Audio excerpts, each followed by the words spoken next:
Alhamdulillah, alhamdulillahi mukawwinil akwan, al-mawjudi azalan wa abadan bila makan, al-munazzahi 'anil syakli wal a'dha'i wal arkan. Wassalatu wassalamu ala sayyidina Muhammadin waladi Adnan wa ala alihi wa sahbihi wa man tabi'ahum bisidqin wa ihsan. Ashhadu an la ilaha illallah wahdahu la syarika al-munazzahu 'anil aini waz zaman.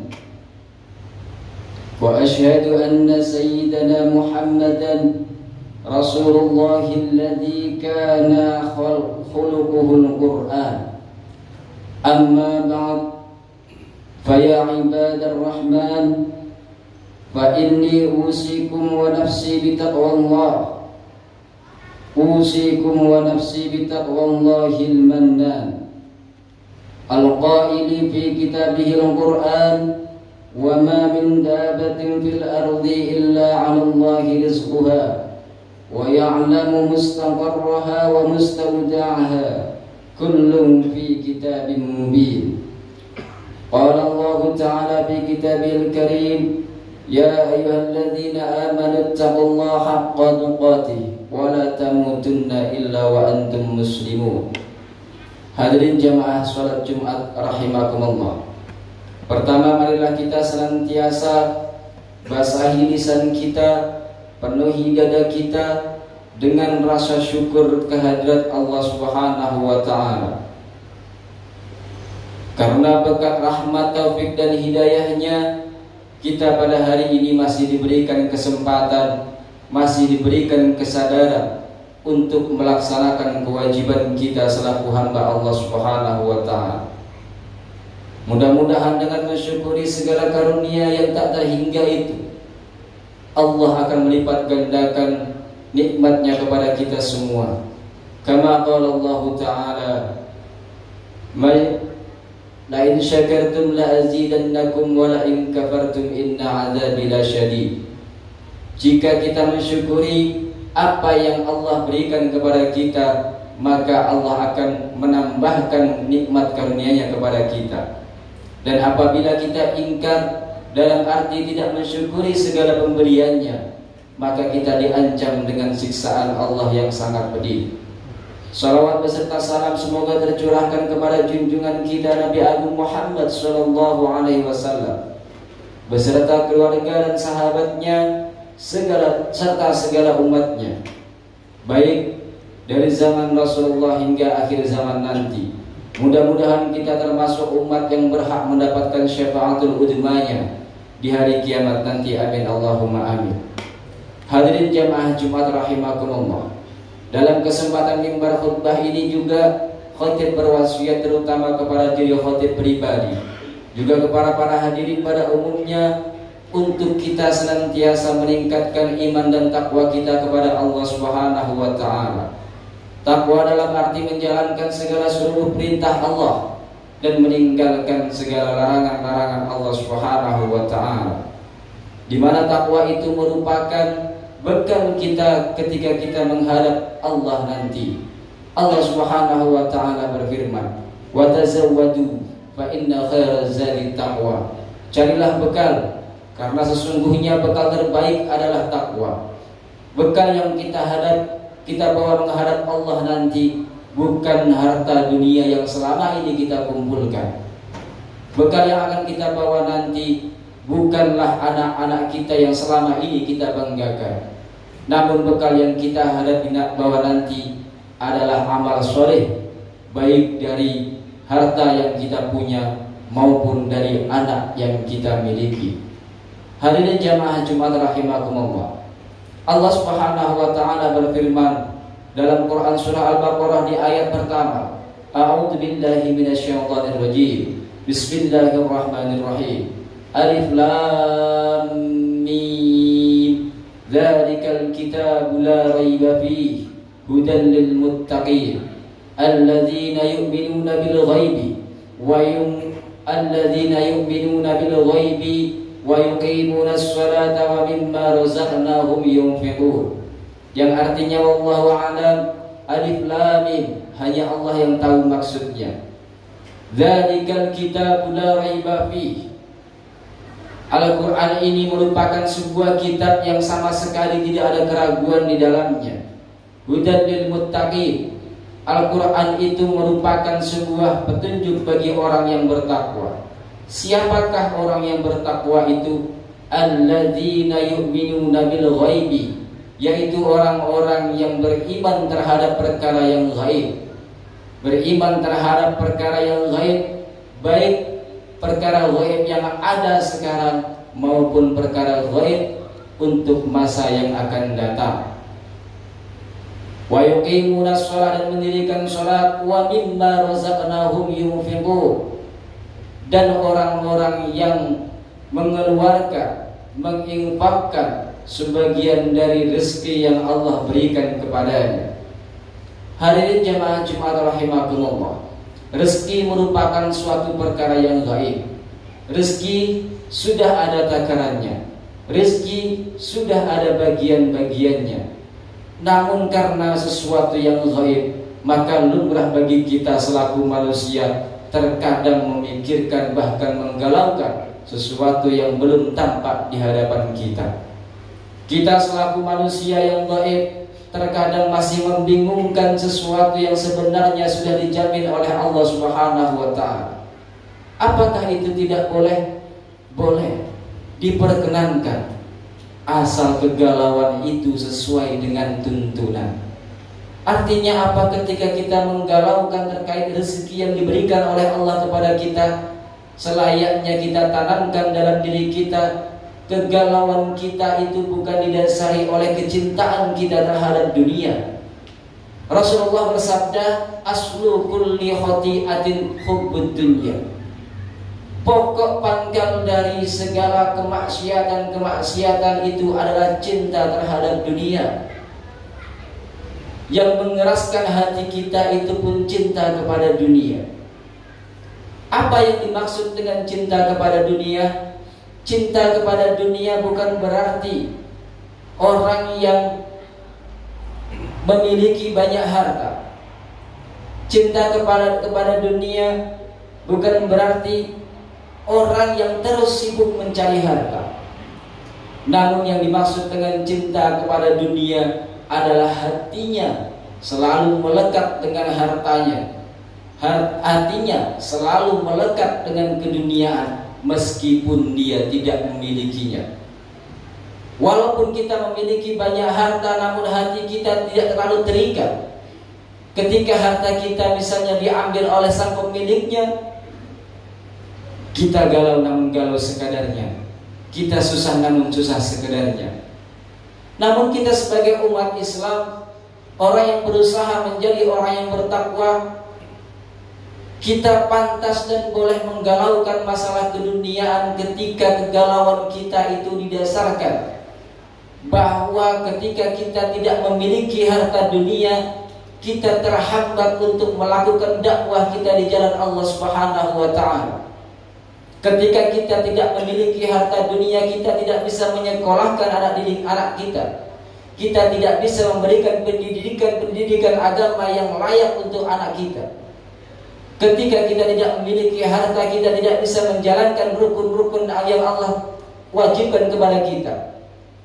Itu boleh kita menggalaukan dunia, tapi jangan sampai kegalauan kita melupakan kita pada tugas pokok kita sebagai manusia yang harus mendekatkan diri kepada Allah, sebagai manusia yang harus terus berjuang menjalankan syariat Allah apapun keadaannya, apapun kondisinya. Hadirin jemaah Jumat yang dimuliakan Allah Subhanahu wa ta'ala, kondisi orang yang beriman merupakan sesuatu yang sangat mengagumkan.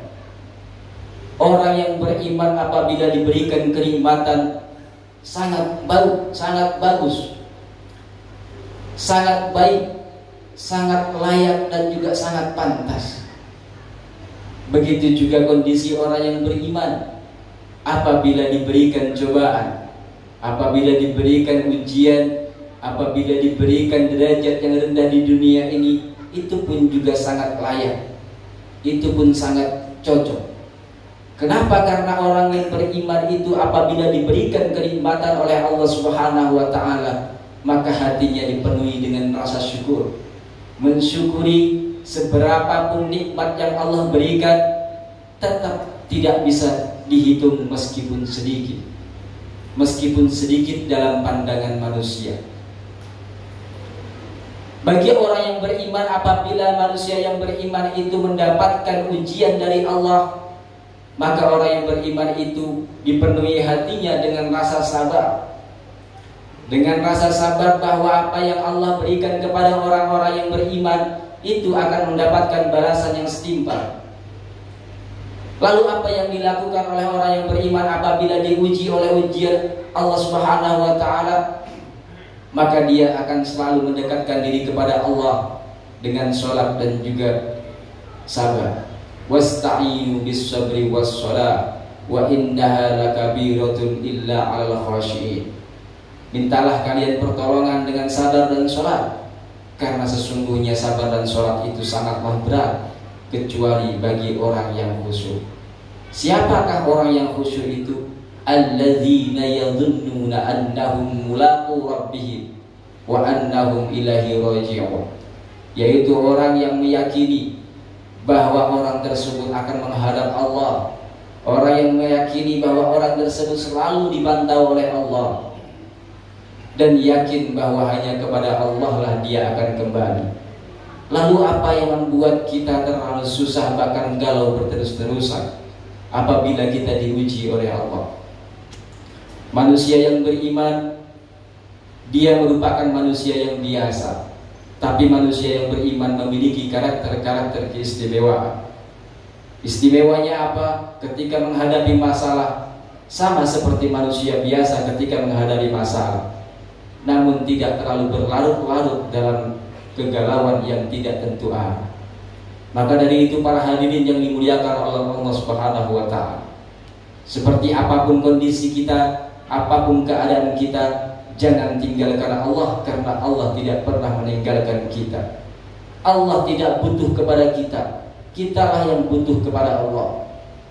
Allah memberikan ujian kepada kita semata-mata hanyalah sebagai bukti cinta Allah kepada hambanya. Berarti kita masih dianggap ada di hadapan Allah, makanya kita layak untuk diuji. Dan jangan salah bahwa kenikmatan-kenikmatan yang Allah berikan kepada kita itu pun sebenarnya terselip ujian di dalamnya. Apakah di situ kita mampu mensyukuri atau tidak? Ingat bahwa ketika Allah memberikan sesuatu, kita dituntut untuk memiliki rasa tanggung jawab yang akan dituntut pertanggungjawabannya nanti ketika kita menghadap sang pemiliknya. Hadirin jemaah Jumat rahimakumullah, kiranya perlu disampaikan sebuah ayat terkait masalah rezeki. Allah Subhanahu wa Ta'ala berfirman, A'udzu billahi minasyaitonir rajim. Wa ma min dabatin fil ardi illa 'alallahi rizquha. Tidak ada min dabatin fil ardi, tidak ada hewan melata satupun di dunia ini, di atas muka bumi ini. Wa ma min dabatin fil ardi illa 'alallahi rizquha. Kecuali rezekinya sudah ada di sisi Allah. Bahkan ulat yang berada di dalam batu sekalipun Allah masih berikan rezekinya. Bahkan makhluk kecil virus sekalipun Allah masih berikan rezekinya. Bahkan makhluk Allah yang jelas-jelas berkhianat kepada Allah, yaitu iblis, itu pun masih Allah berikan rezekinya. Maka dari itu kita selaku orang yang beriman, kita yakin bahwa apa yang kita alami saat ini adalah sesuai dengan takaran dan kemampuan kita. Namun kita bukan berarti ketika kita yakin bahwa rezeki kita ditanggung oleh Allah, kita berhenti berharap dan berikhtiar. Tidak. Kenapa? Marilah kita coba pikir-pikirkan apa yang kita baca ketika kita sholat, ketika kita duduk di antara dua sujud, ada bacaan yang sering kita baca. Rabbighfirli warhamni wajburni warfa'ni warzuqni. Ada kata-kata warzuqni di situ, yang artinya berikanlah aku rezeki.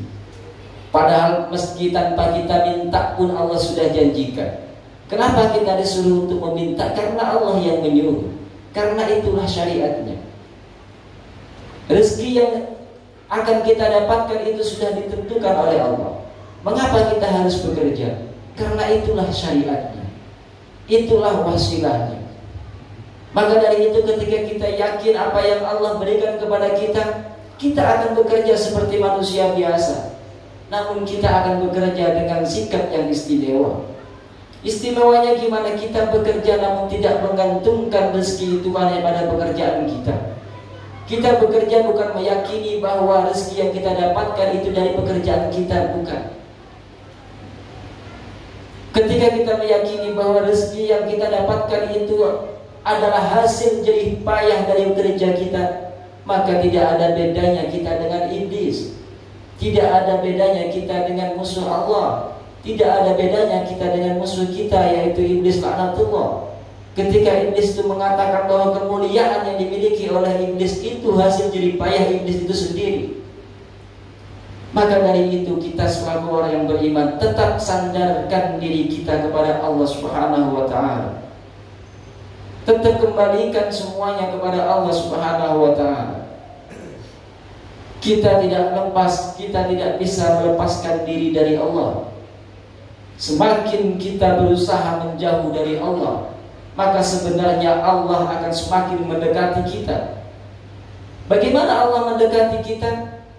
Kita semakin menjauh dari Allah, maka Allah akan terus membiarkan kita dalam kesesatan-kesesatan kita. Hingga pada akhirnya nanti, di akhirat nanti kita akan bertanya, Man ba'atsana min marqadina, siapa yang telah membangkitkan kami? Mumpung itu belum terjadi para hadirin rahimakumullah, mulai saat ini marilah kita bawa Allah, marilah kita sandarkan semuanya harapan kita, mimpi kita kepada Allah Subhanahu wa ta'ala. Allah Subhanahu wa ta'ala berfirman dalam surah Al-Baqarah kepada baginda Rasulullah, A'udzu billahi minasyaitonir rajim. Fa idza sa'alaka 'ibadi 'anni fa inni qarib ujibu da'watad da'i idza da'an falyastajibu li wal yu'minu bi la'allahum yarshudun. Apabila hambaku bertanya, fa idza sa'alaka, bertanya kepadamu, bertanya tentang apa? Anni, tentang aku. Fa inni qarib, maka jawablah sesungguhnya aku dekat. Ujibu da'watad da'i idza da'an, aku akan mengabulkan permohonan-permohonan orang yang berdoa apabila dia berdoa kepadaku. Falyastajibuni, maka hendaklah dia meminta ijabah kepadaku. Wal yu'minu bi, dan percaya kepadaku. La'allahum yarshudun, supaya mereka mendapatkan petunjuk. Demikianlah khutbah Jumat yang bisa khotib sampaikan. Mudah-mudahan sedikit khutbah Jumat ini bisa memberikan kita gambaran, memberikan kita kesadaran bahwa Allah Subhanahu wa ta'ala maha merahmati kita, maha menyayangi kita. Barakallahu li wa lakum bil Qur'anil azim wa nafa'ani wa iyyakum bima fihi minal ayati wal dzikril hakim wa taqabbalallahu minni wa minkum tilawatahu innahu was samiul alim.